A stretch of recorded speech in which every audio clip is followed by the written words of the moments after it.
ராமுவு ஒரு வயசானவர். அவர் தன்னோட கிராமத்துக்கு ஒதுக்குப்புறமா ஒரு புதையல் இருக்கிறதா சின்ன வயசில் கேட்ட கதைகள் எல்லாம் ஞாபகம் வந்து அந்த இடத்துல போய் தோண்டி பார்க்குறாரு. 5 அடி தோன்றுறாரு, எதுவும் கிடைக்கல. 10 அடி தோன்றுறாரு, அப்போவும் எதுவும் கிடைக்கல.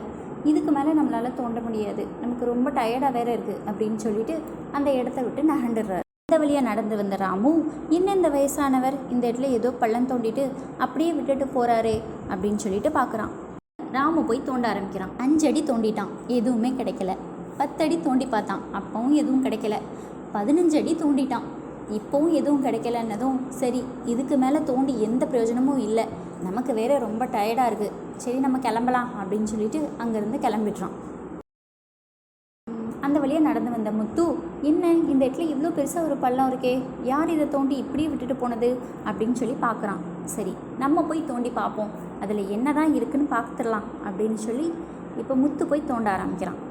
ஆனால் 3ஆவதாக தோண்டின முத்து வெறும் 5 அடி தான் தோண்டினா அவனுக்கு உடனே ஒரு புதையல் கிடச்சிருச்சு. அதை எடுத்துகிட்டு அவன் சந்தோஷமாக வீட்டுக்கு போயிட்டான். கதையில் நம்ம என்ன தெரிஞ்சுக்கிட்டோம்? வெற்றி கிடைக்கிற வரைக்கும் முயற்சியை கைவிடக்கூடாது.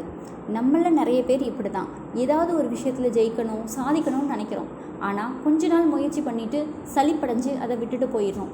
அதனால் நமக்கு பின்னாடி வர யாரோ ஒருத்தர் பலனடைகிறாங்களே தவிர்த்து நாம் எப்பயுமே தோற்றுக்கிட்டே தான் இருக்கோம். எத்தனை தடைகள் வந்தாலும் முயற்சி பண்ணுறதை கைவிடக்கூடாது, அப்போ தான் நாம் ஜெயிக்க முடியும். வீடியோ பிடிச்சிருந்தா லைக் பண்ணுங்கள், மறக்காமல் சப்ஸ்கிரைப் பண்ணுங்கள். Tata, bye bye.